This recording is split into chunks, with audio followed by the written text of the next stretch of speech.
She's a mama, a wife with a story to share. Right over coffee, find hope and repair. From heartbreak to healing, through Christ she's free. Your past don't define you, be who you're meant to be. Right over coffee, where healing begins. Hey everybody, this is my podcast, Right Over Coffee, and we're going to be talking about the caregiver that no one sees, living through the long goodbye. And so let's begin. This one is going to be really emotional for me. This is going to go over unspoken goodbyes. This is my daddy, because caregiving has deeply shaped parts of my life, both in my walk for caring for my dad through vascular dementia, and in the caregiving role I'm walking through today with my father-in-law. And honestly, a lot of where unspoken goodbyes came from caregiving too. And it came from grief, from watching someone slowly change, from loving people through hard seasons, and from trying to stay strong while emotionally carrying so much internally. And I think that's why this conversation matters to me so deeply. And because caregiving changes you, it stretches your heart in ways most people never fully understand unless they've lived it themselves. And honestly, sometimes caregiving can feel incredibly lonely. People see the appointments, the medications, the routines, the responsibilities, but they don't always see the emotional side of it and the grief that starts before the goodbye, the exhaustion, the guilt, the anger, just questioning yourself constantly, and the wondering if you're doing enough. And sometimes the heartbreak of watching someone you love slowly change right in front of you. And this is Right Over Coffee. And today we're going to talk about caregiving, the kind that changes families, changes routines, changes relationships, changes hearts. And if you're a caregiver listening today, I need you to hear this clearly before we go any further, okay? You are not weak because this feels heavy. You're human. So let's dive into this. Caregiving changes your entire life. Caregiving doesn't just affect your schedule, it affects your emotions, your sleep, your stress levels, your relationships, your routines, your marriage sometimes, and your identity sometimes. And honestly, a lot of caregivers quietly lose themselves inside the responsibility of taking care of someone else and of everyone else. But the real human struggle is, at first, you tell yourself, I can handle this. And you mean it. You really, honestly, truly mean it. Because you love them deeply. But slowly, your whole life starts revolving around this caregiving. The appointments, the medications, watching behaviors, making sure they're safe, repeating conversations, trying to calm confusion, trying to keep routines stable. And eventually, you realize you haven't emotionally rested in a very long time. This is what caregivers quietly think. I'm tired. I miss my old life sometimes. I feel guilty for even thinking that. I don't know how much longer I can keep carrying emotionally all of this. And then the guilt immediately shows up because you think, if I really love them, I shouldn't feel overwhelmed. But love and exhaustion can exist together. And caregivers need to hear this more often. So sometimes caregivers become so focused on surviving responsibilities that they stop recognizing how emotionally overwhelmed they've become. You stop resting, stop slowing down, stop processing your own emotions, because survival mode becomes normal. And honestly, that emotional burnout builds quietly over time.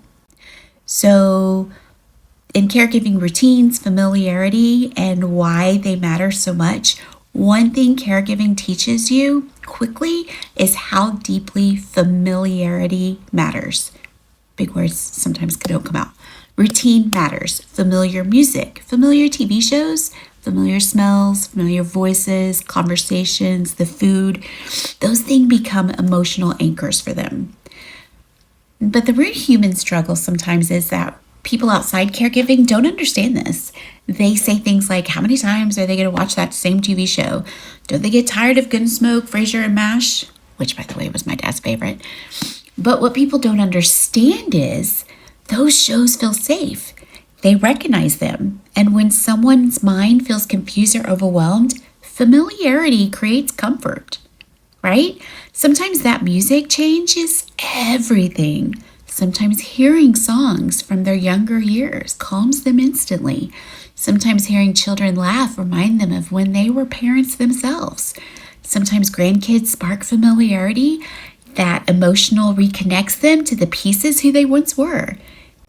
Those moments matter more than people realize because caregiving is not just a physical care, it's an emotional care too. It's preserving dignity, connection, comfort, familiarity. I'm going to get that word right one day. And caregivers, at least for me, quietly wonder constantly, am I doing enough? Do they know that they're loved? Am I helping them feel emotional and safe? Because caregiving becomes deeply emotional when you love someone through confusion and decline. So the book is The Grief That Starts Before the Goodbye is one of the hardest part of caregiving. It's realizing grief doesn't begin when someone dies. Sometimes grief starts years before goodbye. That confuses caregivers emotionally because people think grief only happens after loss. But caregiving introduces grief in layers, slowly, quietly, repeatedly. So the first human struggle is denial. At first, there's denial, right? It's no dramatic denial. It's a quiet denial. Maybe it's just aging. Maybe it's stress. Maybe things will improve. Because the truth feels terrifying, especially when you begin noticing changes in someone you've always depended on emotionally and eternally. Something inside of you quietly says, no, not them. At least it did with my dad. And then there's another human struggle, anger. When that anger starts showing up, which is the longest chapter in here, and caregivers feel guilty admitting this because nobody wants to say they feel angry when caring for someone they love. But anger absolutely becomes a part of grief. Anger at that disease, anger at watching someone slowly disappear while still physically sitting in front of you, anger that your life changed so dramatically, anger that the other family members disappeared when things got hard. And, we ask ourselves, why is this happening? Why does all of this fall on me? I'm exhausted and nobody sees it. And immediately afterwards, guilt shows up because you think, I shouldn't feel angry. But anger is a part of grief too. It's a natural thing, especially when caregiving stretches you very emotionally part of you. It does. And then comes the bargaining, And honestly, this stage, because it is probably the most emotional, exhausting part of grief because caregivers replay everything. What if I would have noticed sooner? What if I could have handled things differently? What if I made the wrong decision? And then the mind keeps searching for certainty in situations that never came or became certain. And then the sadness, the depression settles in deeply. And caregivers become very good at functioning while emotionally hurting. You still show up, you still help, and smile sometimes, but internally, you feel heavy. I talk a lot about this in my book. And heavy grieving changes nobody else fully understands, right? And then becomes the acceptance part. Eventually, acceptance quietly begins showing up. Not acceptance that it's easy, but acceptance that this season is real. Acceptance often looks like adapting, learning routines, learning triggers, creating comfort, and realizing love now looks different than it once did. So one of the biggest things that I'm going to talk about is the anger caregivers quietly carry, because I did. And before I wrote the book, this is all about what I experienced. So caregivers are often expected to remain endlessly patient, endlessly calm, endlessly understanding. Truth? That expectation becomes emotionally crushing sometimes because caregivers are human too. We are human and we get tired, right? So for me, that anger built up quietly. It wasn't an explosive anger. It was just an exhaustive anger. And that kind that comes from carrying too much too long. And sometimes caregivers quietly feel resentment toward family members who disappeared. People who say, let me know if you need anything, but never actually show up consistently. So where are you when we think about these things? Where are we? Why am I carrying so much of this mostly alone? Why does, everybody get to live normally? I just want to be able to get out there and not be so responsible. And honestly, those emotional exhaustions became overwhelming. So some caregivers, I can't speak today, become angry at themselves too. Angry for losing that patience, shutting down, secretly missing their old life, but can't say that out loud. And afterward, they replay moments thinking, I should have handled that better. But caregivers, let me just say this clearly. One hard moment doesn't erase years of love. And exhaustion does not make you a bad caregiver. You know what it makes you? Human. Okay? Now, I've seen when families break under this pressure, caregiving changes family dynamics deeply in some cases. Some families break under this pressure of it. Some people disappear emotionally. Some avoid responsibility. Some relationships become strained under the weight of stress and grief. And caregivers often carry quietly resentment and loneliness because of it. And our human struggle is that sometimes you are the one consistently showing up while others are living their normal lives. And internally we think, why does this fall mostly on me? Why do people disappear when things become inconvenient? And honestly, that type of hurt cuts deeply because caregiving already feels emotionally isolating and without feeling abandonment too. And marriage can struggle too. Ours did. And because caregiving affects time, energy, emotions, intimacy, patience, all these exhaustion levels, many couples quietly drift emotionally because survival mode becomes their normal. And we say, I miss us. I feel emotionally disconnected. I'm trying to hold everything together and I feel like I'm drowning. And caregivers often feel guilty admitting that they need support too. It's a thing. When you have to put them in a home, that conversation is heavy, but it's important. And sometimes caregiving reaches a point where you simply cannot do it alone anymore. That doesn't make you a failure. Friend, it doesn't make you a failure. You didn't fail. Our human struggle says people carry so much guilt around this decision because then what if they feel abandoned? What if I should have tried harder? What if putting them somewhere means I failed them? Listen, please listen. Those thoughts emotionally haunt caregivers sometimes, especially afterwards. But placement is not always abandonment. Sometimes it's a safety. What if their disease is something you can't handle anymore? Sometimes it's recognizing your limitations. You have limitations. Listen to your head. Listen. Sometimes it's realizing professional care is needed beyond what a person alone can provide. And that decision can still break your heart while being the right choice. Internally we're thinking, did I give up too soon? Will they feel left? What if they need more? And caregivers, you replay these thoughts consistently, that especially late at night when everything gets quiet. And then it sinks in, the did I do enough question. Every caregiver eventually wrestles with this question. Did I do enough? That question can stay long after someone passes. I've seen it. It's in the book. I've seen it. And caregivers replay memories consistently. I should have visited more. I should have been more patient. What if they felt lonely? And grief has a way of replaying those moments and searching for mistakes. But listen, please listen to me. You are human too. You got tired too. You had emotions too. You carried responsibilities too. And loving someone imperfectly doesn't mean you failed them. Okay? It doesn't. We ask ourselves, did they know how much I love them? I hope they knew I was trying. But listen, caregivers, we carry far more than anyone around us, than anyone can fully understand, okay?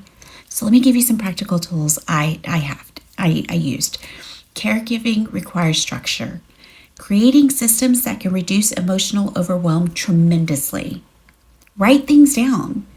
Keep notebooks for, the medication, the mood changes, the behaviors, the doctor visits, routines, and triggers that's triggering them. Treat it almost like a daily caregiving journal because patterns matter. And tracking those patterns help caregivers emotionally and practically and can really, really help you when you go talk to the PCP or neurologist. And sometimes caregivers feel intimidated in that medical setting, like they're supposed to automatically know everything. But as a caregiver, I've learned over time, and I'm living it and growing. You grow into it while living it. You're not perfect. I'm human. And we start asking, what if I missed something important? And am I asking the right questions? And caregivers are doing far better than they give themselves credit for. You guys are doing so good, okay? Caregivers need care too. This is for you. This deeply matters to you. You often lose yourselves because everything becomes about surviving responsibilities. And eventually you stop caring for yourselves and you stop caring emotionally too. And here's the struggle. We're skipping rest. We're ignoring stress. We're neglecting friendships. We're neglecting our husbands or our wives or our brothers or sisters or our friends. Never slowing down emotionally. Eventually, burnout happens. Not because you didn't love easily, but because you forgot you were human too. Okay? And then with that, we forgot who we are. We ask, I don't even recognize myself anymore. I feel emotionally numb. I can't remember the last time I actually rested. So caregivers, we often become so focused on taking care of everyone else that we stop asking, if we can do this too. So caregivers deserve support. We deserve rest. We deserve moments of peace too. And needing those things doesn't make you selfish at all. It makes you human. So love does not always look perfect. It doesn't. So hear me clearly. Caregiving will never look perfect. You will have your hard days, your exhausted days, your emotional days, your frustrated days, and that does not erase your love. It doesn't. Okay? It doesn't. Some days you'll lose your patience. Some days you'll cry privately. And some days you'll feel so overwhelmed by the emotional weight of watching someone decline. Those moments do not make you weak. They make you human. Absolutely make you human.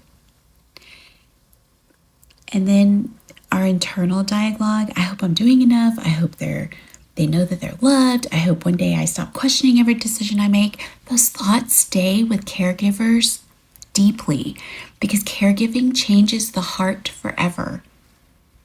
And one day, as a caregiver, when this chapter eventually ends, you'll probably replay those memories wondering, did I do enough?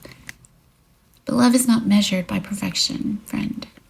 Love is measured by presence. And if you stayed, showed up, helped, comforted, carried responsibility, that matters more than you know. You did everything. So let me leave you with this. Caregiving changes people. It stretches your heart in ways you never expected. It teaches patience, sacrifice, exhaustion, love, grief, strength. And to be real with you guys, sometimes all at that exact same time. And if you are caregiving right now, I need you to hear this clearly. You are not failing because this feels heavy. You're not weak because you feel emotionally exhausted sometimes. And you're not selfish if there are moments you miss your old life. Because caregiving is one of those most emotionally demanding forms of love there is. And some of you have spent time caring for everyone else that you forgot how deeply this season has affected you too. But listen carefully. Love does not always look dramatic. Sometimes love looks like showing up again tomorrow. Love looks like routines, medication reminders, favorite TV shows playing repeatedly in the background, familiar music, doctor appointments, holding their hand during confusion, sitting quietly beside them when words no longer come easily. Sometimes love looks like simply staying. And if you're the one staying, the one helping, the one carrying, that matters more than words can explain. And one day when you look back on this chapter, I hope you remember this. You did the best you could with the strength, emotions, knowledge, and capacity you had at the time. And that matters more than you know. This has been Right Over Coffee, where we walk through hard things honestly, and remind you, you don't have to carry this alone. If this episode spoke to you, share it with another caregiver who may need encouragement today. And if you need someone to walk alongside you, click the link, elizabethkgreen.com, because I offer personal and grief coaching. Click on the link. Thank you for sitting me with this deep emotional conversation. Also, guys, if you've loved this episode, it was brought to you by Mains by Miriam. Caregivers spend so much time taking care of everyone else, and sometimes they forget to slow down and intentionally care for themselves too. Whether it's taking a breath, resetting your mind, or simply making intentional time for yourself again, self-care matters. Give her a call, 682-417-4260. She is in Kennedale, Texas. Make that appointment with Mains by Miriam, because guess what? Even caregivers deserve self-care. Bye. Right over coffee, where healing begins.